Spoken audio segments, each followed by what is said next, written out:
Bonjour et bienvenue à notre méditation. Aujourd'hui, c'est le 7 novembre. C'est la première fois que nous méditons donc dans ce mois de novembre 2022. Nous avons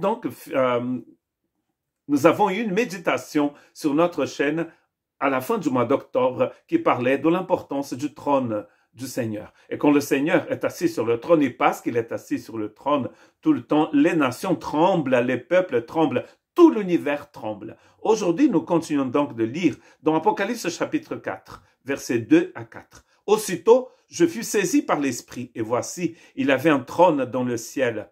Et sur ce trône, quelqu'un était assis. Celui qui était assis avait l'aspect d'une pierre de jaspe et de sardoine, et le trône était environné d'un arc-en-ciel semblable à de l'émeraude. Autour du trône, je vis 24 trônes, et sur ces trônes, 24 vieillards anciens, assis.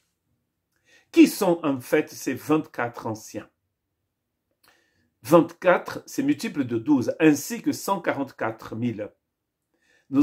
Nous avons vu dans le chapitre 7, nous allons voir encore que dans le chapitre 7, il est question des 144 000, qui représentent dans le chapitre 7 le peuple du Seigneur. Or, 144 000 et 24 sont multiples de 12, et 12 représentent le peuple de Dieu. Les 12 tribus de l'Ancien Testament, les 12 apôtres du Nouveau Testament, 12 plus 12, 24. Certains vont dire que ces 24 ici représentent des êtres, d'autres êtres que ceux qui sont décrits dans cette vision du chapitre 4 et dans le chapitre 5 aussi d'Apocalypse. Mais il y a une chose ici qui est dite donc de ces 24 et qui n'est pas dite des êtres vivants, c'est qu'ils sont revêtus de vêtements blancs et sur leur tête, ils ont des couronnes d'or. Nous allons voir ces vêtements blancs partout dans ce livre d'Apocalypse.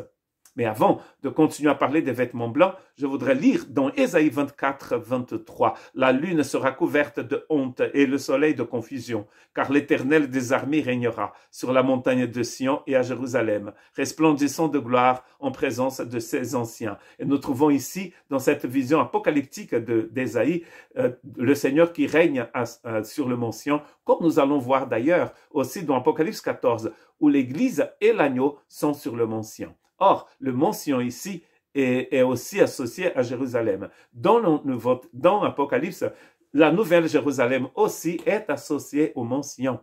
Et ici, il règne en présence de ces anciens, les mêmes anciens, possiblement, qui sont dans Apocalypse 4 et Apocalypse 5. Et là, ils sont au nombre de 24.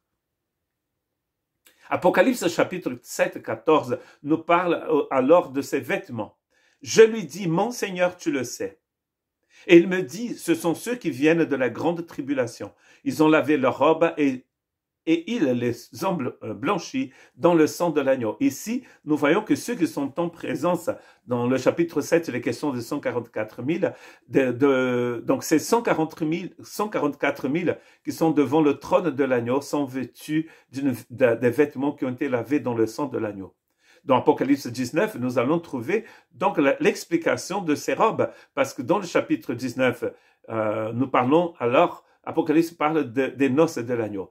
Versets 7, 8 et 9. Réjouissons-nous, soyons dans l'allégresse et donnons-lui gloire, car les noces de l'agneau sont venues, son épouse s'est préparée, et lui a été donné de se revêtir d'un fin lin éclatant, pur, car le fin lin, ce sont les œuvres justes des saints. Paul nous dit dans Corinthiens que Christ s'est fait pour nous justice de Dieu. C'est en Christ que nous avons cette robe blanche. Alors les 24 et les 144 sont revêtus de blanc.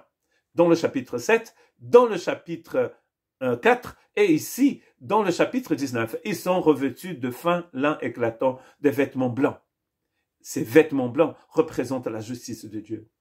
Que les 24 soient des anges ou qu'ils soient le peuple de Dieu, une chose est sûre, nul ne peut comparaître devant le trône de l'agneau, nul ne peut être sur le mont Sion, nul ne peut être dans la nouvelle Jérusalem et comparaître aux noces de l'agneau. Alors toutes ces choses ne parlent que d'une seule chose, la présence de celui qui vit pour les siècles des siècles. Et si nous ne sommes pas revêtus de la justice de Dieu, nous ne pouvons pas rentrer dans les lieux où règne celui qui vit pour les siècles des siècles.